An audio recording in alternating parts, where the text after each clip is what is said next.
লেনদেন থাকে, প্রিয় বন্ধুরা, যদি উনি আমার শ্রদ্ধাভাজন বড় ভাই আমি অনুরোধ করবো দিয়ে দিবেন। কামাল উদ্দিন খোকনের আপনারা যদি ওনার কাছে পান আমাদেরকে বলবেন, আমি জানাজা আছি গাইডেন হিসেবে। ছোট ভাই, চিত্র এটি।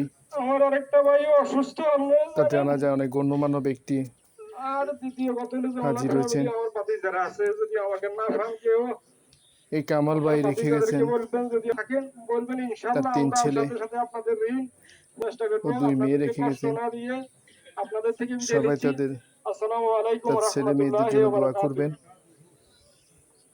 সম্মানিত উপস্থিতি, এখন আপনাদের মাঝে জানাজা কিছু অনুষ্ঠানে বক্তব্য পেশ করবেন বিভিন্ন আমাদের গণ্যমান্য দারুলিয়া ব্যক্তি, জামে মসজিদের সম্মানিত বিশেষ করে খতিব জনাব আলী আকবর 6 ফয়জী নং সাহেব। ওয়ার্ডের সাবেক মেম্বার ও বর্তমান মেম্বার। শোকাহত পরিবারের প্রতি সমবেদনা জানিয়ে সংক্ষিপ্ত বক্তব্য দিচ্ছেন সমবেত জনতার উদ্দেশ্যে। বন্ধুরা,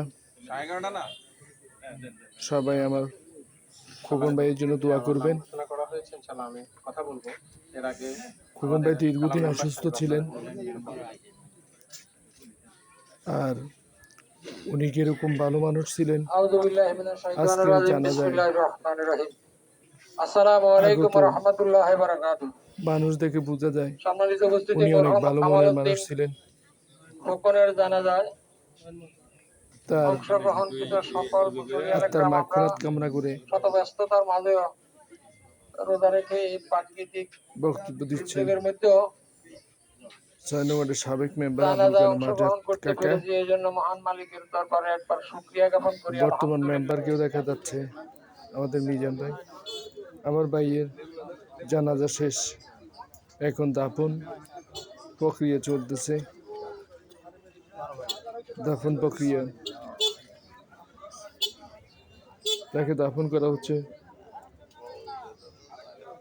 মৈশাই ঈদগাহ মাঠের, মৈশাই তারা ভাইয়া ঈদগাহ মাঠের পাশেই, মসজিদের পাশেই, তার পাশে ঈদগাহ বাজার আছে। সবাই তার জন্য দোয়া করবেন, তার বিদেহী আত্মার মাগফিরাত কামনা করে সবাই দোয়া করবেন।